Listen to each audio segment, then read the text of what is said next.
Yeah, I think our memory is like that. It's like everything's connected. Michael Jackson's love for Diana Ross was no secret. He showed it to the world. She was his muse, his obsession, his greatest inspiration. But Diana, she kept her silence.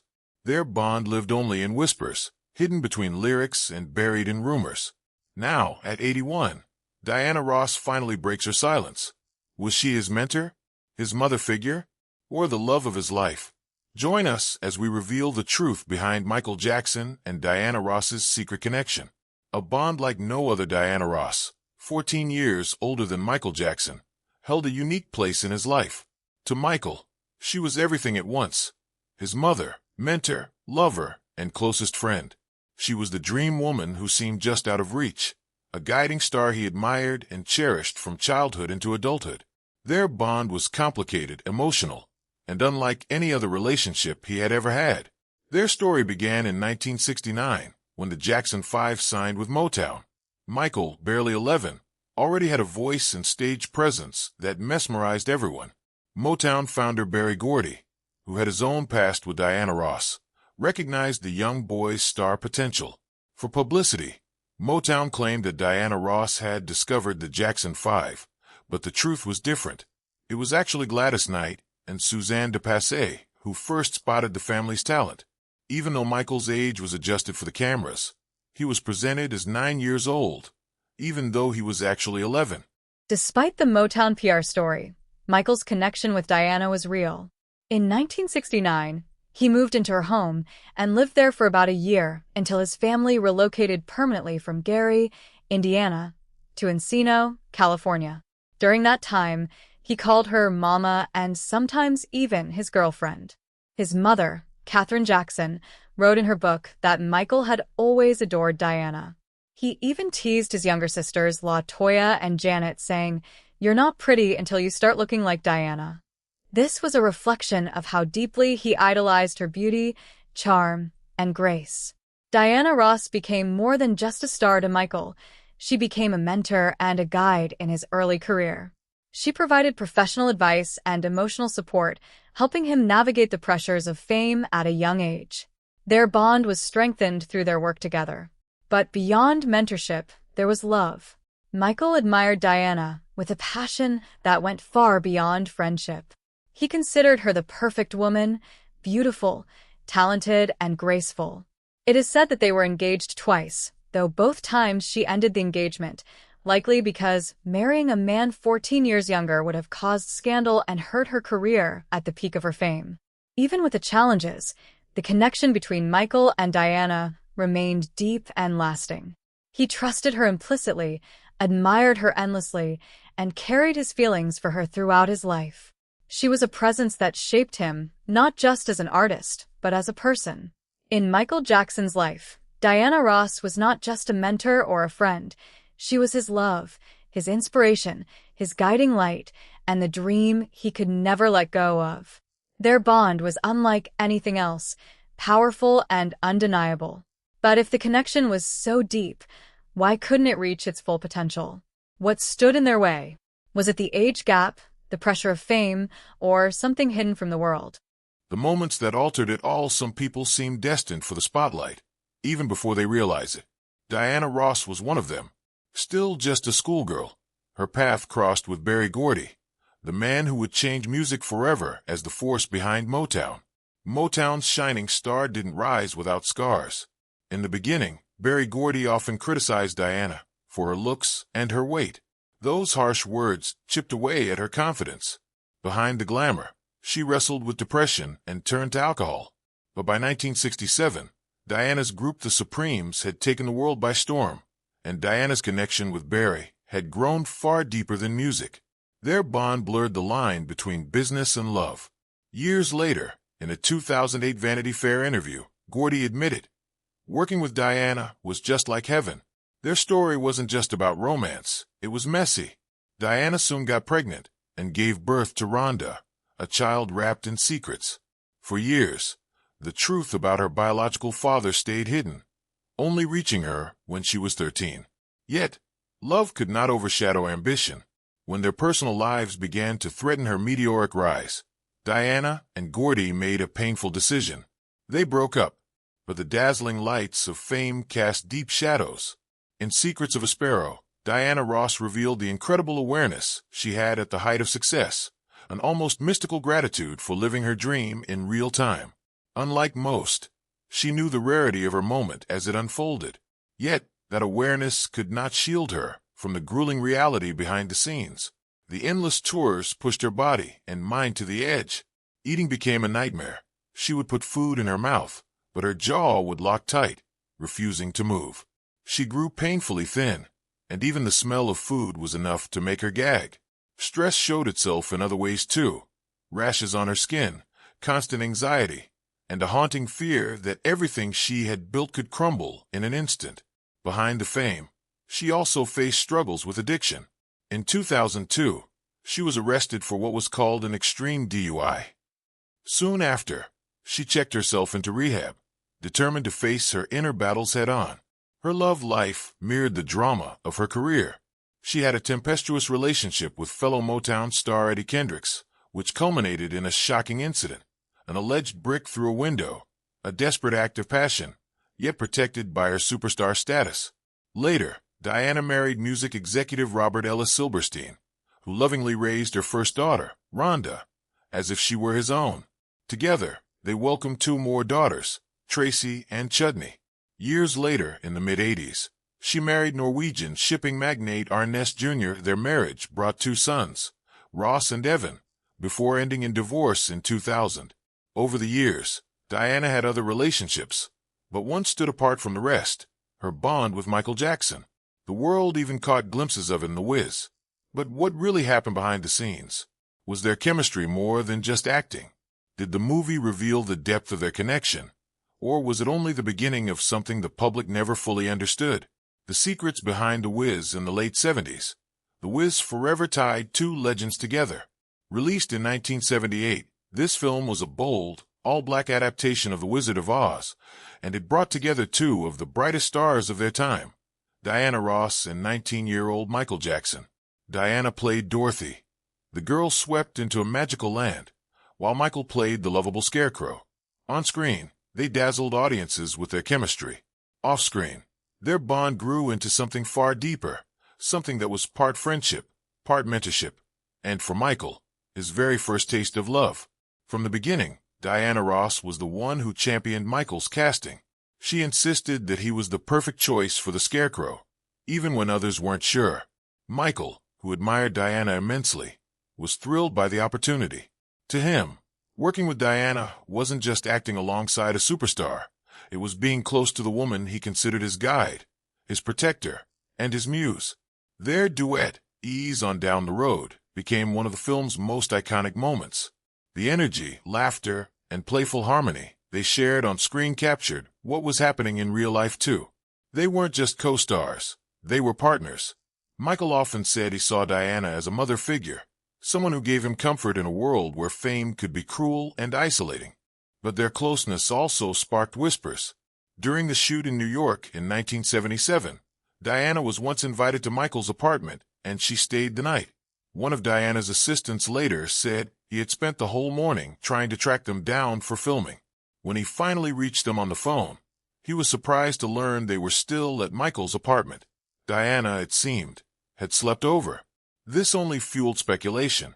Later, Diana was overheard joking with her girlfriends, saying, "Well, I'll tell you one thing, Michael definitely isn't gay." When that same assistant later asked Michael what had happened between them, Michael gave his classic shy smile and replied, "You'd have to ask her that." And when the assistant asked Diana, she said the same thing. "You'd have to ask Michael." Their playful secrecy only made the mystery larger. No matter what the world thought, one thing was certain: Michael adored Diana. He kept pictures of them with him wherever he went, and in his home. He even created a special room just for her, calling her "My Goddess Diana." Michael openly confessed that he had fallen in love with her, and for years, their bond was unshakable. Over time, that deep connection softened into a lasting friendship. Yet, Michael never hid the truth. He once admitted to the world, "Diana was my first love." But first love often carries heartbreak. When Michael found out that Diana Ross was getting married, He confessed he felt torn inside. On one hand, he wanted her happiness more than anything. On the other hand, he couldn't hide that it hurt him deeply. He admitted he was a little jealous, because no matter what, a part of him had always loved her. By the time Michael turned 24, just a few years after The Wiz, his life was shifting in powerful ways. He was no longer just following orders. He was proudly in control, saying, "I pay people, and I tell them what to do." Michael had found a new love that brought joy into his world, and for the first time, he seemed truly happy. He dreamed big, too. One of his greatest wishes was to buy a beautiful home for his mother, a place filled with peace and love. He imagined living there until the day he got married and maybe, one day, even starting a new life in Switzerland. Yet, even as Michael grew, evolved, and chased new dreams, one truth never faded: his love for Diana Ross. Their time together on The Wiz wasn't just about filming a movie. It was the spark of a bond that stayed with him for the rest of his life. That connection ran so deep that when it was tested, the emotions pushed Michael to pour his heart into music, giving birth to some of his biggest hits. The heartbreak that led to songs sometimes. The most powerful songs are born from the deepest heartbreaks. For Michael Jackson, no heartbreak cut deeper than the one connected to the woman he adored, Diana Ross. Behind the curtain of fame, their story was filled with promises, secrets, jealousy, and pain. And out of that pain came one of Michael's most controversial songs, Dirty Diana. In the mid-'80s, when Michael believed his dream had finally come true, Diana Ross had promised to marry him. She even accepted his ring. At the Motown 25th anniversary special, and again at the 1984 American Music Awards, the ring was on her finger. Diana even did something shocking at the American Music Awards. She kissed Michael on the mouth in public, holding his face in her hands so the cameras could see the ring. Some said she was testing the waters, watching to see how the world would react. Together, the two even shared the news with Katherine Jackson, Michael's mother. But Katherine was furious. She told Diana she was too old for her son, that she was soiling him. In her anger, Katherine even called reporters and spilled the story. Soon the press swarmed Diana, mocking her with cruel names like cradle robber and making jokes about the age gap. Diana, under all that pressure, couldn't take it anymore. She broke off the engagement and ran into the arms of Arne Næss, a Norwegian shipping magnate and mountain climber. For Michael, it was betrayal. He had spent years chasing Diana, spending millions showering her with gifts, dreaming of a future together. And in the end, she left him for another man. Heartbroken, he poured all his pain into his music. Love songs, sorrowful ballads, and finally, an angry revenge anthem. That anthem was Dirty Diana. At first, the lyrics were even harsher than the version the world knows today. Michael was furious. He wanted the world to see Diana not as his goddess, but as someone who had broken him. The line, "She likes the boys in the band," was no accident. Diana had a long history of dating famous musicians: Lionel Richie of the Commodores, Barry Gibb of the Bee Gees, and Gene Simmons of Kiss, all while Michael still believed they were bound together. The fallout with Gene Simmons became especially bitter. One story claimed Diana had been with Gene and accidentally called out Michael's name. Gene blamed Michael for the humiliation, and the two men stayed enemies for life. Michael also accused Diana of stringing him along. The lyric, "Just Make Me a Star," reflected how he felt that Diana cared more about fame and power than about the man who loved her. And the part of the song about her saying, "He's not coming home, 'cause he's sleeping with me," that wasn't about a random groupie. It was about Diana herself, how she always seemed to appear whenever Michael tried to move on. Whenever he dated someone else, even platonically, Diana found a way back into his life. When Michael went on a publicity date with Madonna, Diana crashed a moment, sitting on his lap and stealing the spotlight. When Elizabeth Taylor, his dear friend, stepped on stage to comfort him during an award show, Diana immediately inserted herself between them, holding Michael's arm and pushing Liz aside. Even when Brooke Shields escorted him to the AMAs, Diana flirted shamelessly from the stage, blowing kisses and clinging to him so much she forgot her lines. Michael was trapped in her orbit, unable to fully let go, even as she refused to commit. Dirty Diana became his way of fighting back, of painting her as the temptress who kept pulling him in. But Quincy Jones, Michael's longtime producer, heard the song and panicked. He knew everyone would assume it was about Diana Ross. He begged Michael to tone it down. The original second verse, which was brutally explicit, was replaced with a verse about a generic groupie. Quincy even told Michael to deny the Diana connection if asked, to say it was simply about the dangers of obsessive fans. Michael agreed. Publicly, Dirty Diana became a song about groupies. But privately, Diana knew the truth, and she was furious. For weeks, she refused to speak to Michael. Eventually, she forgave him, but not without leaving her own mark. In a bold move, Diana Ross recorded her own version of Dirty Diana and used it as an intro at her shows. It was her way of saying, "I heard you, and I'm not afraid to answer back." Behind the stage lights and the glamour, Dirty Diana wasn't just another hit song. It was Michael Jackson's confession, his heartbreak turned into music, his anger disguised in melody. The first and third verses were personal, too personal to be about a stranger. To Michael, Diana Ross wasn't just a star. She was his muse, his first love, and also his greatest heartbreak. For the world, Dirty Diana will forever echo that pain, carrying whispers of a love too complicated to fully grasp.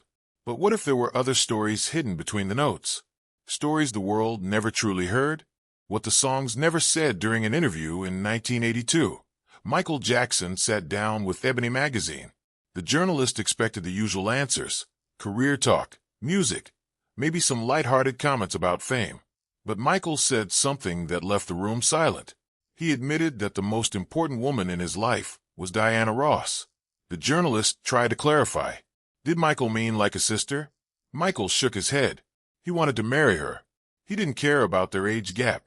To Michael, Diana wasn't just older or defined by numbers. She was love itself. By 1983, Michael grew bolder in his confessions. He called Diana one of his best friends, the one person he trusted with his most private secrets. And then, in 1984, when reporters asked about his personal life, Michael admitted he was in love, that someone very special was in his life. He refused to say her name out loud at that moment. But later, in other interviews, the truth slipped through. It was Diana Ross. That same year, Michael spoke words that cut straight to the heart. She's everything you could wish for. But Michael's love for Diana wasn't just in words. It lived in his home, in a hidden sanctuary that very few people ever saw. Tucked away was a secret room, a shrine built for Diana Ross. Friends who were allowed inside were stunned. Every wall was covered with photos of Diana, her Supreme's years, her solo career, her glamorous performances. And in the center, thousands of candles burned around her image, day and night, 24/7. This wasn't just admiration, it was an obsession. Where did it come from? Some say it started when Michael was very young. An Obeah man once told him that if he burned candles around a picture of someone he loved, that person would never leave him. Michael never forgot it. For Diana, he took it to extremes. He lit thousands of candles in her honor, believing somehow it would keep her in his life forever. That same haunting image later appeared in his work. In one of his performances, the audience held up candles in unison, a visual echo of the shrine he once kept burning for Diana. It was his private devotion, recreated on a public stage. But love stories don't always end the way we dream. When Diana married another man, Michael pretended to be happy for her. He even tried to move on. When he dated women like Tatum O'Neal or Brooke Shields, the shadow of Diana followed him. She was the first real love he could never escape. His music carried the echoes of this love. Songs like Remember the Time were not random. Jermaine Jackson later revealed that Michael wrote it for Diana, a way to capture the love that got away, frozen in melody forever. But Diana was never fully gone. She circled Michael's world like a comet, always returning at the right moment. Even at the height of his fame, Michael's loyalty never faded. In 2002, when he signed his will, the world was stunned to learn that if anything happened to his mother, Catherine, Michael wanted Diana Ross to be the guardian of his children. Out of everyone in his vast circle, he chose Diana. It was the ultimate sign of trust, a way of tying her to his family forever.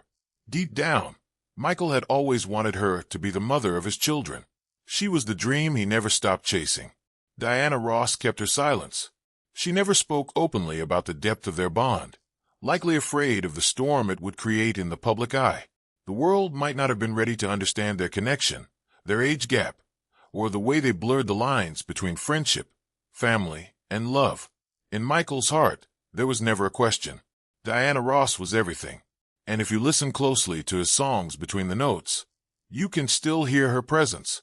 Whispers of Diana Ross, forever echoing in the music of Michael Jackson. But did Diana stay silent about it forever? No. She also had her own words and her own truth to share. Let's hear what she has to say. What Diana Ross said about Michael Jackson. While Diana has never really said anything about her bond with Michael, she has found ways to show the world her loyalty too. In 2019, long after Michael's passing, when the documentary Leaving Neverland sparked a storm of controversy, Diana did something rare. She spoke out. On social media, she poured out her feelings, saying she believed in Michael, and that to her, he had always been a powerful and inspiring force, not just in her life, but in the lives of many. And then she added a line that was both firm and gentle. Stop in the name of love. It wasn't just a nod to her hit song. It was her heartfelt plea, asking the world to stop attacking someone she had cared for since his youth. Her statement landed at a time when other celebrities, like Barbra Streisand, had spoken in confusing and controversial ways. Streisand's comments about Michael's accusers brought outrage, forcing her to clarify that she did not condone abuse. But Diana's words were different. They came from love, trust, and decades of personal history. Because Diana had seen Michael in every season of his life. She saw the shy boy stepping nervously into Motown studios. She saw the teenager blossoming into a solo artist. She saw the global icon who set the world on fire with Thriller. And she also saw the man burdened by whispers, lawsuits, and a relentless media circus. Yet, she never judged him. When others called him strange, Diana called him beautiful. When the world saw a ghost of his former self, she saw the boy she once guided. He wasn't broken, she said in a quiet reflection years later. He was beautiful, just burdened. By 2025, at the age of 81, Diana Ross, usually private about her deepest emotions, finally let the silence break. Her return to the spotlight wasn't about chasing fame. It was about reclaiming truth. At the Met Gala that spring, she arrived in a breathtaking gown with an 18-foot train embroidered with the names of her children and grandchildren. Each letter was stitched like a love letter, proof that her legacy wasn't just about music, but about family and resilience.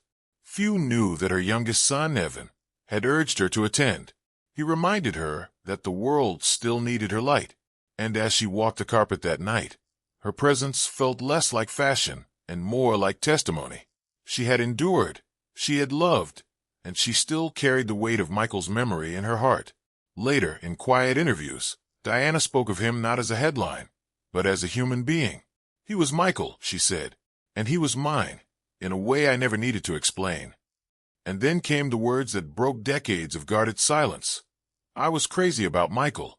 I loved him a lot. He was my inspiration, a very gentle and wonderful human being, one of the special ones in this universe. And I don't even know if he knew how special he was. His aura was only about love. For years, people wondered what Diana Ross really felt about Michael Jackson. Then, in her honest and gentle words, the truth was revealed. She didn't just stand up for him. She truly loved him. But why did she stay silent for so long? Was she protecting him? Or was it only after his passing that she felt ready to share her heart with the world? Diana Ross, after Michael Jackson's passing, when the news of Michael Jackson's death broke on June 25, 2009, the world was shaken to its core. But for Diana Ross, the loss was deeply personal. Michael wasn't just a superstar to her. He was family, a lifelong friend, and in many ways, a part of her own story. Hearing that he was gone so suddenly felt like a blow she couldn't prepare for. Ross later admitted that the shock was almost too much to bear. It was too sudden, too shocking, she said. She described her heart as hurting and confessed that she couldn't stop crying. For someone who had known him since he was a boy, raised under her wing at Motown, the grief was not just about losing a friend.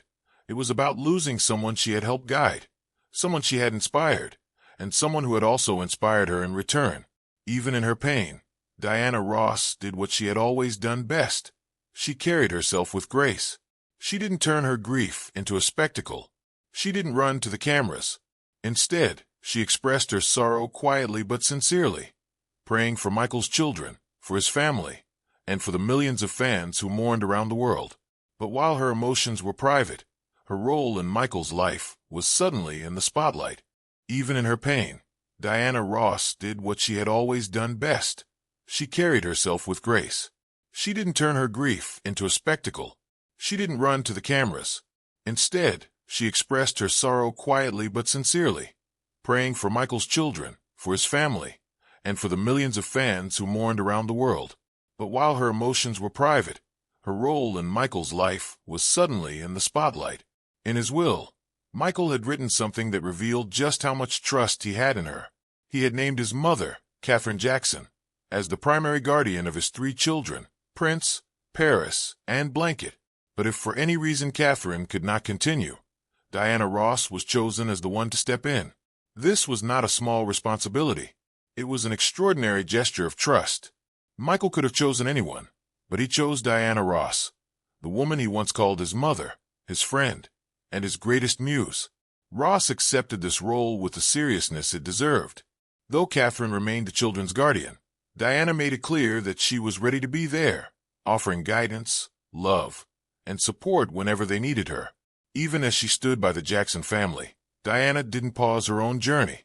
She had built a legendary career long before Michael's passing, and she continued to carry that legacy forward. She toured, performed, and made television appearances. Crowds still adored her. Younger artists looked up to her as a living legend, someone whose music had broken barriers and opened doors. For Diana, music was both her career and her therapy.